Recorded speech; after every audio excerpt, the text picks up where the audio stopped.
โอเคAllesammans, välkommen till den här videon. Det är på stranden och nu ska jag svimma. เอาไปลง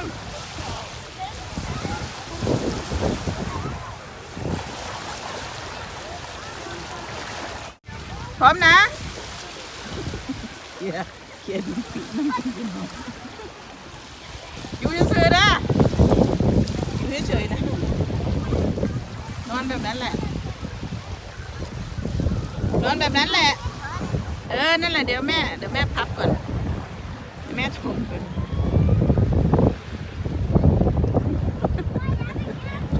ผู้ใดยางไม่เหยียบลูกไปนะตายเลยได้พี่น้องเอามือด้วยใช่ไหมเอามือด้วยใช่ปะอยู่เฉยนะอยู่เฉยนะอยู่เฉยนะอยู่ซื่อเด้อตายเถอะ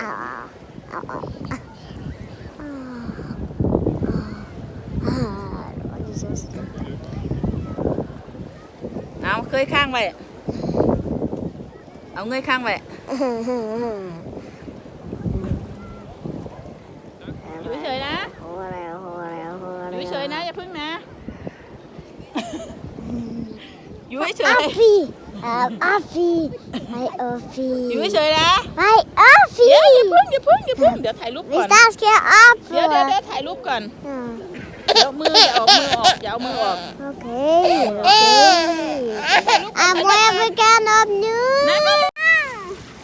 Okay, jag ser 1, 2, 3 nu. 1, 2, 3 nu.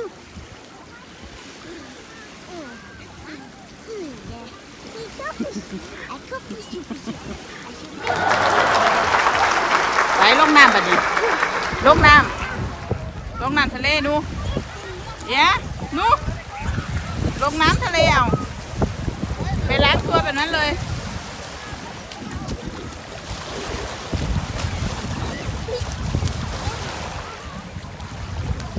ครับนึดพี่นึดเร็วๆก็เอาน้ำออกไง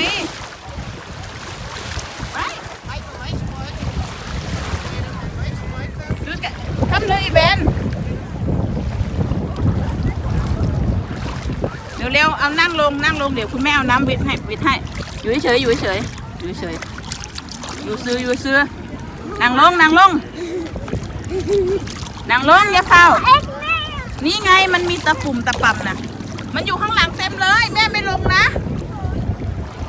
เอาตรงคางออกเช็ดตรงคางออกนะ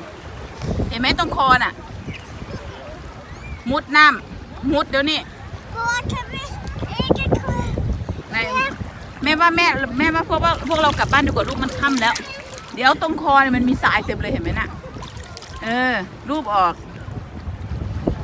รูปชายออกเห็นไหมตรงคางน่ะตรงคางตรงปากหนูน่ะตรงปากน่ะเนี่ยเห็นไหมเนี่ยเร็วเอาตรงคอออกตรงคอเนี่ยคิกกับพวกเนี่ยตรงเนี้ยเนี่ยเห็นปะจับเห็นทรายปะถูออก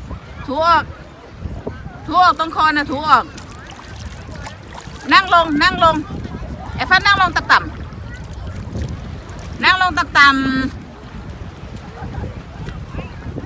ไหนคุณแม่ช่วยมาไม่ไหวแล้วหนาวแล้วเนี่ยไปเร็วไปครับหนาวตายพี่น้องแมวแซมแอบฟ้าว่ายน้ำให้ดูหน่อยว่ายน้ำบอกให้ว่ายน้ำ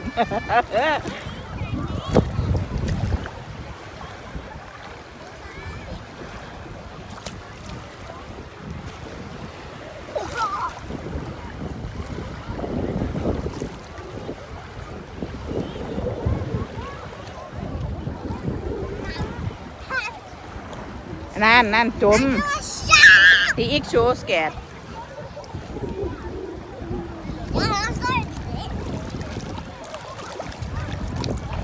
อะไร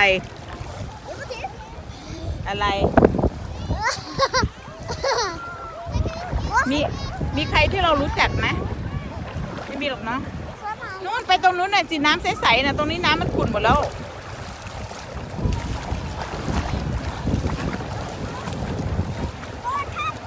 อยู่ อยู่ระหว่างนั้นแหละ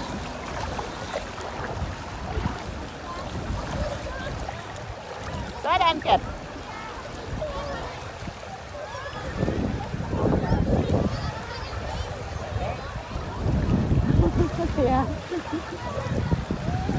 เอฟ้าอีกเนี่ยคำชื่อแบะ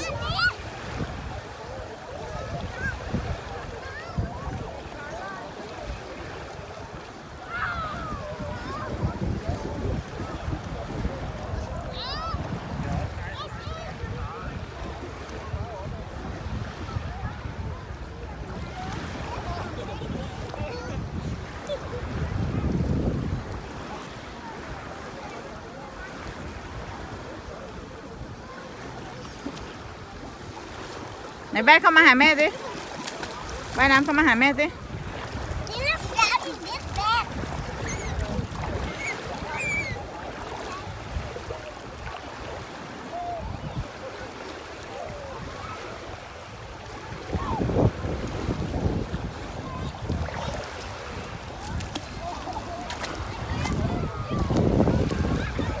ไหนว่ายสิว่ายดีๆไม่เอามือจมน้ำสิไม่เอามือโดนพื้นสิทำยังไงไม่ให้มือโดนพื้นน่ะทำไงเอาขาตีน้ำมาแล้วก็มือแกวกน้ำมาเอามือไหวยังสิไหมไหวยังสิไหวยังสิโยลองเห็ดดูย่าเอาขาตีน้ำมาแล้วเอามือแกว่งมากสิแล้วตัวทำให้มันลอยอ่ะ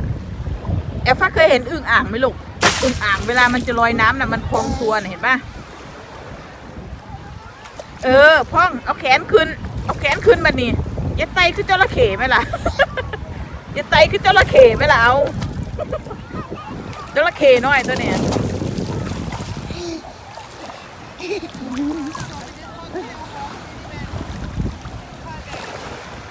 เอาไปใส่ละ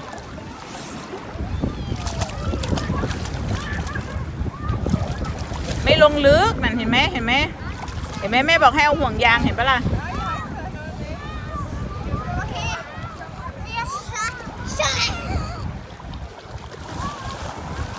ตีน้ำมาก็มือมันจุ่มไม่ได้ไงก็แม่ถึงบอกให้เอามือแกวกน้ำมามือแกวกน้ำนะมือแกว่งน้ำนั่นหูจักบ่แกว่งน้ำแกงไหนมาคานเห็ดจระเข้หน่อยเถอะ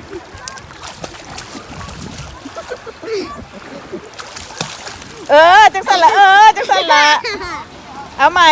เอาเหมือนแบบนี้เลยนั่นละเอามือขึ้นแล้วทำตัวเบา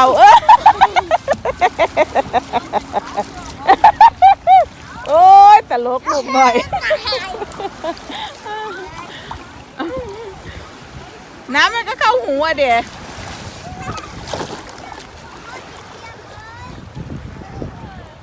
ถ้าเกิดหนูทำอย่างนั้นมันก็จมน่ะสิลูกทำตัวให้มันพองเห็นอึ่งอ่างมันพองสูงไปอึ่งอ่างนะ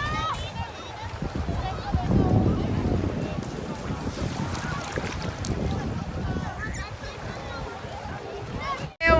ครับหนูเร็ว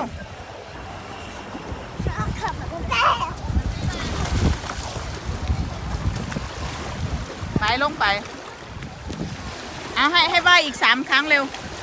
ให้ว่ายอีก3 นาทีโอเคเปล่า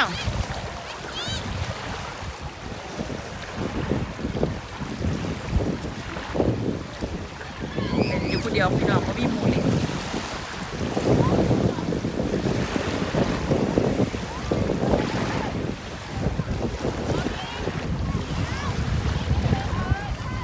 ค่ะคลิปเที่ยวทะเลก็จบลงด้วยการกินไอติมนะคะคุณลูกสาวกินอะไรคะไหนดูดิคุณลูกสาวหิมแปรมันเป็นลูกแบบอย่างไรในของข่อยมันเป็นบรอแบร์เนาะค่ะพี่น้องแล้วกันอย่างกับรถทัวร์อยู่ของล่างเนาะค่ะตอนนี้เราก็กินไอติมคลิปสุดท้ายคลิปก่อนกลับบ้านเนาะคลิปเที่ยวทะเลนะคะกะซัมเน่แล้วค่ะคลิปเที่ยวทะเลกับซัมเน่เนาะค่ะพี่น้องกะเนาะจังไรกะฝากกดติดตามฝากกดซับตะไคร่ขอบคุณทุกซับตะไคร่ด้วยค่ะสวัสดีค่ะเอาสวัสดีค่ะเร็วมาน้อยสวัสดีค่ะ Samla polis. Samla polis. Samla polis. Samla polis. ขอบคุณสำหรับอาทิตย์ค่ะ